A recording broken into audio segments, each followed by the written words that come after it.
Dan kita bersama-sama memohon penyertaan serta pertolongan Roh Kudus agar mampu memperoleh kekuatan firman-Nya. Kita berdoa. Bapa yang penuh kasih, pimpin, sertai, dan mampukan agar firman-Mu berbicara kepada kami.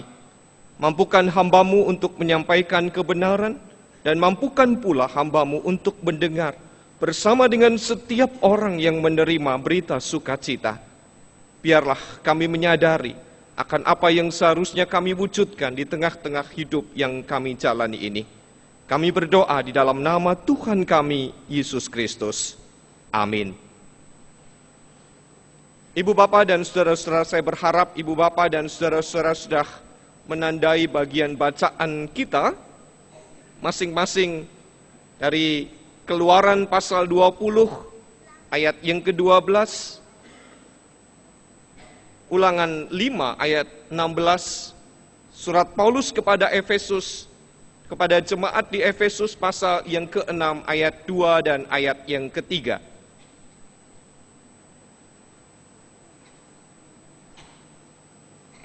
Keluaran 20 ayat 12.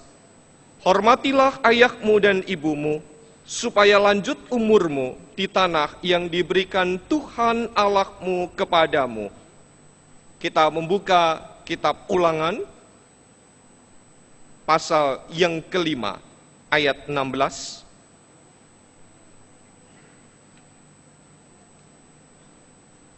Kita membaca bagian ayat ini bersama-sama.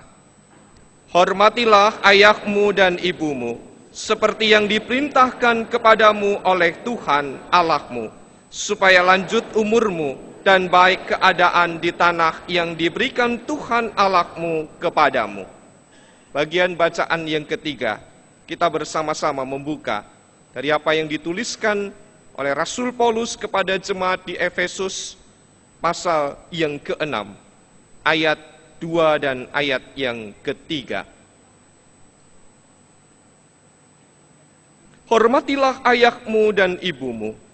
Ini adalah suatu perintah yang penting, seperti yang nyata dari janji ini, supaya kamu berbahagia dan panjang umurmu di bumi.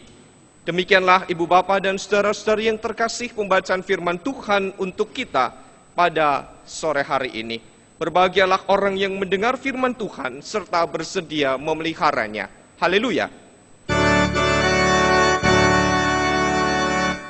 Haleluya, haleluya, haleluya.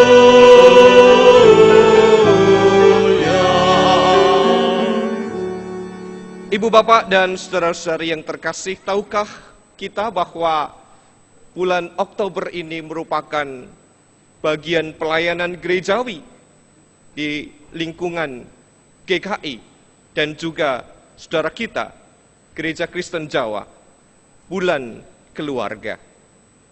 Bertepatan dengan bulan keluarga tahun 2013 ini, kita mengawali bagian firman yang menjadi kekuatan bagi kita dalam hubungan diri kita sebagai manusia dengan sesamanya. Dengan mengawali apa yang ditegaskan melalui hukum yang kelima dari 10 hukum Tuhan. Hormatilah ayahmu dan ibumu. Perintah ini mengingatkan kepada kita semua, Ibu Bapa dan saudara-saudari, bahwa sesungguhnya Tuhan Allah telah memakai orang tua, apapun keberadaannya, sebagai saluran berkat bagi anak-anaknya yang lahir di dunia ini. Mereka telah dipakai oleh Tuhan untuk mengukir jiwa raga, melahirkan dan melanjutkan generasi penerus dengan cara mengasuh, mendidik, dan mengantarkan bagian dari yang dicintai sebagai putra-putri untuk menggapai cita-cita yang diinginkan. Bahkan para orang tua ingin selalu berupaya dengan segala harapan agar mereka dapat mengantarkan anak-anak yang dikasihi berumah tangga, beranak cucu, dan mendapatkan generasi yang diharapkan. Kita menyadari peran orang tua itu tidak mudah. Siapapun yang kini menjadi orang tua, bergumul dan menghadapi kenyataan yang memang penuh dengan perjuangan. Kehadiran anak-anak di tengah keluarga yang dibangun adalah anugerah. Dan anugerah itu semestinya disertai dengan tanggung jawab dan upaya yang memang tidak gampang. Jerih lelah yang disertai dengan cucuran air mata, bahkan keringat, dengan cara membanting tulang adalah upaya dari mereka yang berjuang untuk menghasilkan apa yang bisa mencukupi kebutuhan bagi orang-orang yang dikasihi. Di sisi lain kita juga mengerti bahwa seorang ibu dan siapapun yang menjadi ibu berjuang sejak dinyatakan positif kandungannya itu ada. Pengorbanan yang terus diupayakan, bahkan ketika anaknya dilahirkan adalah pengorbanan yang terbesar antara hidup dan mati. Ayah dan ibu berupaya sedemikian rupa mendekap anak-anaknya pada saat kedinginan. Bahkan bagaimana mereka berupaya menjaga anak-anaknya untuk tetap sehat dikala sakit. Dengan harapan kesembuhan diperoleh. Dan melakukan pemeriksaan ke dokter semampu mungkin. Sesungguhnya kita menyadari Tuhan hadir melalui peran orang tua yang sedemikian adanya. Melalui pengorbanan yang disertai kasih yang penuh ketulusan. Tentu tidak terlalu sulit perintah untuk menghormati orang tua itu dijalankan. Bagi mereka yang dibesarkan secara ideal dengan kasih dan perjuangan yang memang dirasakan sepanjang waktu. Namun, tentu tidak mudah bagi mereka yang terbuang sejak dilahirkan. Bahkan kehadirannya pun ditolak oleh orang tua. Bagaimana bisa menghormati orang tua kalau sepanjang perjalanan hidup, khususnya pada masa kanak-kanak, tumbuh dalam kepahitan, dieksploitasi untuk bekerja demi kepentingan orang tua, dan kehilangan figur jati diri yang mampu membimbing dirinya, yang mengasuh, yang mengantarkan, mendampingi. Kenyataan yang memang benar sulit untuk diterima. Menghormati ayah dan ibu. Mengapa bisa terjadi demikian, ibu bapak dan saudara-saudari? Seorang anak yang melakukan bakti kepada orang tuanya tidak lepas dari peran orang tua itu sendiri yang menunjukkan kasih dan pengorbanan.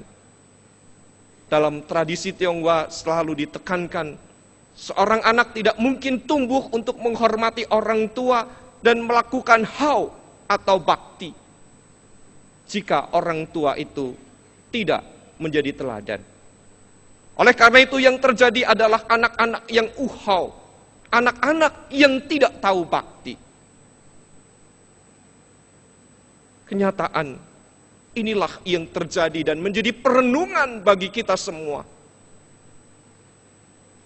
Itu semua terjadi karena dosa yang menyebabkan penghalang.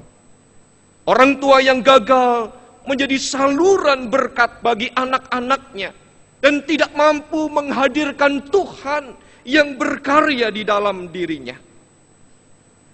Anak-anak tumbuh dalam rasa benci, rasa tidak suka, bahkan kehadirannya di tengah dunia ini pun dirasa sebagai seorang anak yang salah. Dan itu semua dampak dari orang tua yang tidak memperlakukan dirinya dengan cara yang baik dan benar. Ibu bapak dan saudara-saudari yang terkasih, diperlukanlah pengenalan akan Tuhan melalui firman-Nya dengan sungguh-sungguh, agar akar kepahitan itu terpatahkan.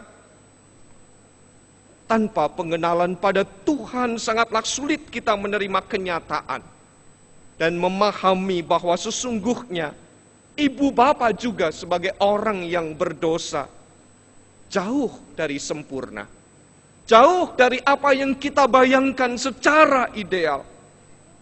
Oleh karena itu, perbuatan orang tua terhadap anak-anaknya ada kalanya salah juga.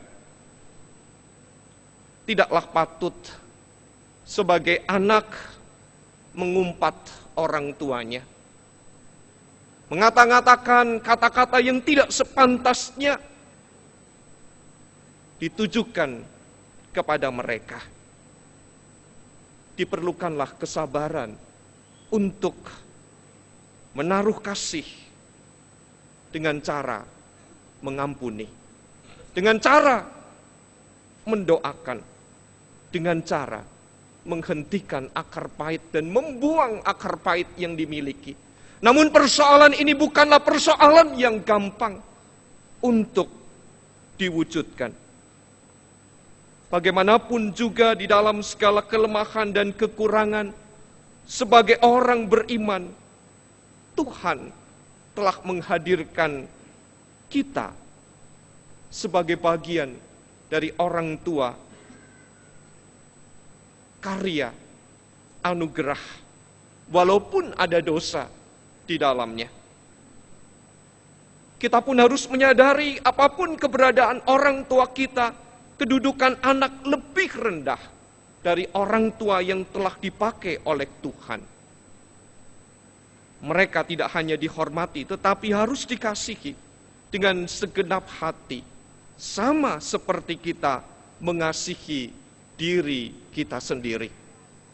Dan ada kalanya Tuhan mengizinkan, memperkenankan apa yang terjadi dan menjadi akar pahit di tengah-tengah kehidupan yang nyata itu, agar kita semakin mengenal dan mengerti kasih Allah, sehingga kita belajar untuk memperjuangkan kasih kepada sesama kita, terutama kepada orang yang terdekat dengan kita.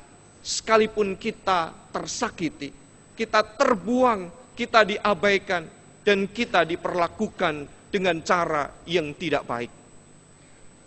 Ibu bapak dan saudara-saudari yang terkasih, hukum kelima yang ditegaskan dalam Keluaran dan diulang kembali dalam kitab Ulangan, memerintahkan kepada setiap orang percaya, artinya kepada setiap orang yang mengenal Tuhan, yang mau diperbaharui, yang mau dirubah, supaya memberi hormat sebagai wujud bakti kepada ibu bapa, dan menghargai segala orang yang diberi kuasa serta wewenang menjadi saluran berkat bagi dirinya. Hukum kelima ini mengandung perintah tidak hanya kepada orang tua kandung kita saja untuk kita hormati, tetapi juga setiap orang yang telah menjadi saluran berkat bagi diri kita. Siapakah mereka? Tentu termasuk orang tua asuh, orang tua yang membantu kita sehingga kita mencapai keberhasilan. Guru yang memberikan bekal ilmu sehingga meraih pendidikan yang dijalani. Pimpinan dalam pekerjaan yang perlu kita hargai. Para pelayan masyarakat yang menjalankan roda pemerintahan.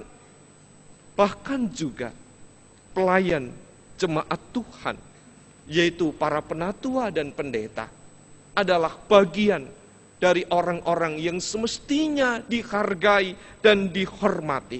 Karena bagaimanapun juga mereka menjadi panutan, menggembalakan umat di tengah-tengah kehidupan bagi iman kepercayaan kita. Lalu apa kaitannya lanjut usia dan panjang umur seperti yang dinyatakan dalam ketiga teks bagian bacaan kita, baik dalam Keluaran, Ulangan maupun Efesus? Ibu bapak, sesungguhnya ketiganya menghubungkan dengan adanya perintah Tuhan yang dimulai dari setiap keluarga. Jika dalam keluarga masing-masing menjalankan perintah Tuhan, saling mewujudkan kasih, anak-anak menghargai dan menghormati orang tua, maka keluarga-keluarga yang dibangun akan berada dalam keadaan yang sejahtera. Keluarga-keluarga yang lain pun menjalankan kehidupan yang demikian adanya. Sehingga lingkungan di mana masyarakat itu berada juga terdiri dari lingkungan masyarakat yang hidup dengan baik, lingkungan masyarakat yang hidup penuh dengan kasih. Tidak ada kebencian, tidak ada permusuhan, tidak ada kedengkian, tidak ada iri hati. Bahkan terwujudlah damai sejahtera yang berarti tidak ada peperangan. Jika seluruh komponen masyarakat di satu wilayah, di satu negara, hidup dalam keadaan damai sejahtera, semua menjalankan tanggung jawab sesuai dengan keberadaan dirinya, maka sangat dimungkinkan mereka yang hidup dalam keadaan yang baik, tanpa ada peperangan dan pertumpahan darah, menjadikan setiap warga negara, menjadikan setiap orang mendapat kesempatan berumur panjang, hidup dalam kenyamanan, hidup di tengah-tengah keadaan yang penuh kasih. Yang terjadi justru sebaliknya, kebencian, iri hati, kedengkian menyebabkan tindakan untuk menghabiskan orang yang tidak disukai. Bahkan kita pun seringkali mendengar dan menjadi keprihatinan bagi kita, anak yang tega membunuh orang tuanya gara-gara permasalahan yang menurut kita sepele, tapi menjadi prinsip bagi mereka. Kita mendengar betapa seringkali ada peristiwa yang sungguh tidak pantas untuk ditiru. Seorang nenek yang dibacok oleh anak laki-lakinya hanya merebut tanah yang ditempati dan ditinggali si orang tua itu. Tindakan pembunuhan dianggap wajar. Peperangan terjadi di mana-mana. Kehidupan terancam dan umur panjang sangatlah kecil diperoleh karena banyak berguguran korban di mana-mana tanpa memandang usia. Dengan kenyataan yang demikian, tidaklah mungkin seorang akan memperoleh umur panjang, namun sangat terancam kehidupannya dengan terjadinya pertumpahan darah. Ibu bapak dan saudara-saudara yang terkasih, mengingat keluarga-keluarga yang hidup dengan baik, menerapkan perintah Tuhan, dan menjadi bagian dari panggilan kita semua, bahwa kita adalah juga anak-anak di tengah keluarga kita. Kita memiliki orang tua. Apakah kita sudah menaruh rasa hormat terhadap orang tua kita, khususnya mereka yang masih hidup, yang masih ada dan menjadi saluran berkat? Sebagai gereja yang pada hari ini kita bersama-sama merayakan perjamuan kudus disertai dengan kesadaran bahwa gereja dimulai dari keluarga. Keluarga adalah gereja. Kita melihat keluarga-keluarga yang baik, keluarga-keluarga yang harmonis akan menjadikan gereja itu juga berada dalam keadaan damai sejahtera. Banyak orang yang rupanya betah di gereja, tetapi tidak betah di rumah. Ini membahayakan ibu bapak, karena jangan-jangan ini adalah pelarian. Tidak ada rasa bakti dan hormat terhadap orang tuanya. Dan yang terjadi apa ibu bapak? Jika di dalam keluarga terjadi konflik, di dalam keluarga terjadi saling gontok-gontokan, maka tidak jarang Di dalam gereja pun terjadi keributan. Karena keluarga tidak mampu menjadi gereja yang terkecil di tengah-tengah panggilan kehidupan kita. Berdampak kepada lingkungan yang lebih luas dalam gereja yang menjadi bagian kehidupan bersama bagi setiap orang percaya. Oleh karena itu, Ibu Bapak, firman Tuhan yang menghubungkan kita pada perayaan perjamuan kudus dengan segenap orang beriman di penjuru dunia, mengingatkan kepada kita semua bahwa sesungguhnya gereja dalam lingkup yang paling kecil tidak lain adalah kita. Bagaimana gereja ini tercermin tidak lepas dari kehidupan keluarga-keluarga kita dengan adanya kehadiran diri kita. Dan jika kita berbicara tentang keluarga, maka sesungguhnya tidak hanya mereka yang membangun keluarga karena berumah tangga. Mereka yang hidup sendiri pun tetap menjadi bagian keluarga dengan orang-orang yang dikasihinya. Menjadi keluarga berarti ada kesediaan untuk menjalankan firman Tuhan. Dan menjalankan firman Tuhan berarti pengorbanan, bukan menurut keinginan diri kita masing-masing. Pada saat inilah Ibu Bapak, saya, Ibu Bapak dan Saudara diingatkan untuk melihat keluarga kita masing-masing.